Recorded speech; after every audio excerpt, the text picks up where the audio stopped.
कर्ज लेकर शेयर बाजार में ट्रेडिंग और निवेश का जो ट्रेंड है वो लगातार बढ़ रहा है।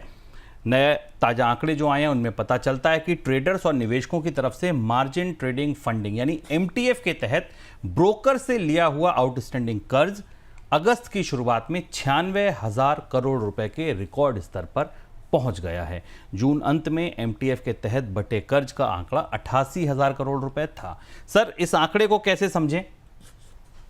ये बेहद चिंताजनक परिस्थिति और गिरते हुए बाजार में तो ये और ज्यादा चुनौतीपूर्ण दिखता है। एमटीएफ का मतलब ये होता है कि आप कोई स्टॉक खरीदते हैं और स्टॉक का पार्ट पैसा पे करते हैं वैल्यू का, और बाकी पैसा ब्रोकर अपने पास से उसको देता है और उस पर ब्रोकर एक कर्ज लेता है। ये मार्जिन ट्रेडिंग फैसिलिटी है और इस पर इंटरेस्ट रेट 9 से 15% के आसपास होता है, यानी इतना बड़ा इंटरेस्ट होता है।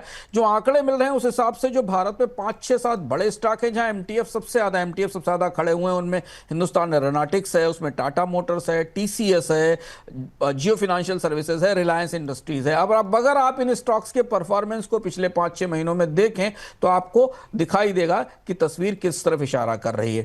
96,000 करोड़ की लायबिलिटी या खड़े हुए एमटीएफ बाजार के लिए बड़ी चुनौती है और यह भी बता रहे हैं कि भारत में शुभम कर्ज की लिटरेसी नहीं है। भारत के आम लोगों को के भीतर डेट को समझने की क्षमता नहीं है। वो कर्ज लेकर एफ&ओ ट्रेडिंग कर रहे हैं, वो कर्ज लेकर क्रेडिट कार्ड का कर्ज पे कर रहे हैं, वो कर्ज लेकर स्टॉक्स में मार्जिन ट्रेडिंग फैसिलिटी ले रहे हैं, वो कर्ज लेकर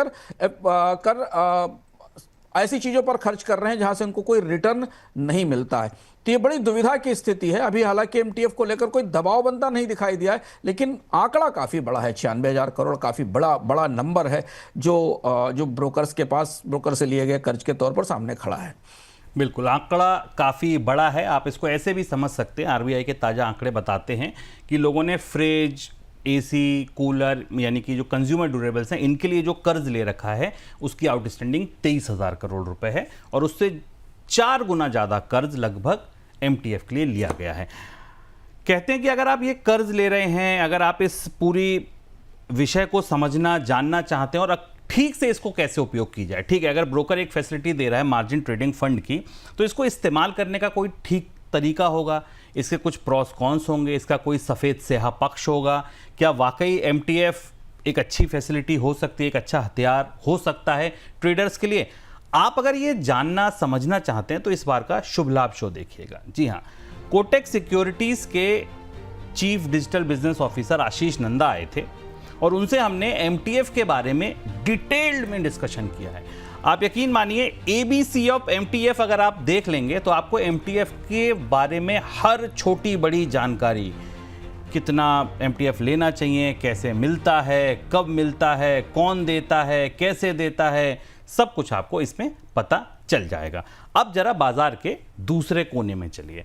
सर, बाजार में दूसरी चर्चा जो इस समय बड़ी सुर्खियों में वो ये है कि सेबी एफ&ओ के नियम कुछ बदलने जा रहा है। क्या एफ&ओ के नियम सेबी बदलाव कर रही है? अब बड़ी चर्चा है क्योंकि जेन स्ट्रीट के घोटाले के बाद सेबी की साख तो दागी हुई है और जेन स्ट्रीट को दोबारा भी बाजार में आने की इजाजत दे दी गई क्योंकि ब्रोकर्स का और एक्सचेंजेस का दबाव था। लेकिन सेबी इस बात को कैसे इनकार कर पाएगी कि 90%, 91% एफ&ओ रिटेल ट्रेडर हैं और जो बड़ा नुकसान उठाते हैं। तो उस दुविधा के बीच अब सेबी के अंदर एफ&ओ ट्रेडिंग के नियम बदलने की तैयारी चल रही है। ये भी चर्चा थी कि सेकेंडरी मार्केट के कुछ ब्रोकर्स को, ट्रेडर्स को सेबी ने बातचीत के लिए, प्रस्तावों के लिए बुलाया है। तो जो संकेत हमें मिल रहे हैं उन संकेतों के हिसाब से कुछ महत्वपूर्ण बदलाव और भी हो सकते हैं। कुछ बदलाव इससे पहले सेबी ने किए थे, जेन स्ट्रीट का स्कैम आने से पहले, उनके से आगे की कुछ तैयारी हो रही है। क्योंकि जुलाई में सेबी ने जेन स्ट्रीट का घोटाला पकड़ा था, मिरर ट्रेडिंग की गई थी जिसमें कि कम लिक्विडिटी वाले पीरियड में दोनों एक्सचेंजेस को, बैंक निफ्टी को और निफ्टी में ट्रेड किए गए थे हाई फ्रीक्वेंसी एल्गोरिथमिक ट्रेडिंग के साथ। करीब 48,100 करोड़ रुपए का मुनाफा कमाया गया था जिस पर जुर्माना लगाया गया था। सेबी जो ताजे कदम उठाने जा रही है उसमें इंडेक्स ऑप्शन की 1500 करोड़ की और 10,000 करोड़ की जो ओवरऑल एक्सपोजर कैप है उसे और सख्त किया जा सकता है, ऐसे संकेत मिल रहे हैं।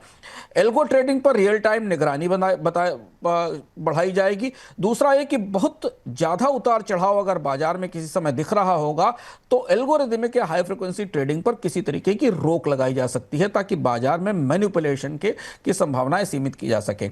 सबसे ज्यादा चर्चा है जो बाजार में वो इस पर है कि वीकली के बजाय मंथली या बाई मंथली एक्सपायरी लाई जाए, विचार हो रहा है। हालांकि इस पर काफी बटा हुआ है। सेबी चाहता है, ब्रोकरेज और एक्सचेंजेस इसके बारे में सहमत नहीं है, लेकिन बैंक निफ्टी और निफ्टी के लिए इस पर विचार किया जा रहा है ताकि जो शॉर्ट पीरियड में स्पेकुलेशन होता है और जिसमें छोटे निवेशक फंसते हैं उसे रोका जा सके। एक और चर्चा जो सुनने में आई है कि इक्विटी कैश मार्केट की तरह एफ&ओ के लिए भी प्री ओपन सेशन की बातचीत की जाए जिससे कि प्राइस डिस्कवरी में थोड़ा सुधार दिखाई देगा। मार्जिन और स्प्रेड के नियम से भी पहले ही सख्त कर चुका है। इंट्राडे और क्लोजर डे के मार्जिन को और सख्त करने की संभावना है। हेजर्स के लिए जो केवल हेजिंग के लिए इस्तेमाल करते हैं उनको सस्ते एफ&ओ की छूट दी जाए, यह भी प्रस्ताव विचाराधीन है। दूसरा यह कि इंडेक्स में हेरफेर रोकने के लिए नए एफ&ओ स्टॉक्स में कम से कम 14 स्टॉक और 15 कोई स्टॉक 20% से अधिक वेट ना रखे, ऐसे वेटेज के नियम भी बदले जा सकते हैं जिससे कि इंडेक्स की संरचना में बदलाव हो। ये कुछ प्रस्ताव हैं जो सेबी के एजेंडे पर, सेबी के मेज पर हैं। चूंकि रिटेल ट्रेडर्स को 91% नुकसान होता है, सेबी मान रहा है, तो सेबी रिटेल ट्रेडर्स के लिए न्यूनतम के लिए मिनिमम अकाउंट बैलेंस की शर्त भी लगा सकता। मांगे भी की जा रही है कि रिटेल ट्रेडर्स की कैपेसिटी, उनकी आर्थिक स्थिति, उनकी इनकम को भी ध्यान में रखा जाए। हाई फ्रीक्वेंसी ट्रेडिंग पैटर्न के लिए खासतौर पर एक्सपायरी वाले दिन जब वॉल्यूम बढ़ते हैं तब रियल टाइम निगरानी और ज्यादा बढ़ाई जाएगी। कुछ सर्किट ब्रेकर्स जैसे प्रस्ताव भी चर्चा में हमें दिखाई दे रहे हैं। सर, अगला सवाल यह है कि एफ&ओ नियमों में बदलाव को लेकर जोखिम और चुनौतियां क्या हैं फिर सेबी के आगे? जोखिम और दुविधा तो वही है शुभम की जैसे जितना आप सख्त करते जाएंगे डेरिवेटिव्स ट्रेडिंग को, एफ&ओ ट्रेडिंग को, वॉल्यूम उतने ही कम होते जाएंगे। जेन स्ट्रीट पर जो सख्ती हुई थी वॉल्यूम 20% गिरे थे। दूसरा ये भी रिस्क है कि अगर आप ज्यादा सख्त करेंगे तो ये जो हाई फ्रीक्वेंसी एल्गो ट्रेडिंग है दुनिया के किसी दूसरे देश में शिफ्ट हो जाएगी जो इस पर आप निगरानी भी नहीं कर पाएंगे और वहां से लोग स्टॉक में ट्रेड कर रहे होंगे। और चूंकि रिटेल की भागीदारी कम होगी तो ब्रोकर्स की इनकम पर असर होगा। यही वो दुविधा थी जिस दुविधा ने जेन स्ट्रीट को भारतीय बाजार में सबसे बड़े एफ&ओ घोटाले में शामिल कंपनी पर जुर्माना लगाने के बाद उसे वापस बाजार में लाने पर मजबूर किया। लेकिन ये दबाव अब और ज्यादा बढ़ता दिख रहा है। तो अगले कुछ दिनों में सेबी की तरफ से इस मामले में कुछ फैसले आने की संभावना है, ऐसे संकेत मिल रहे हैं।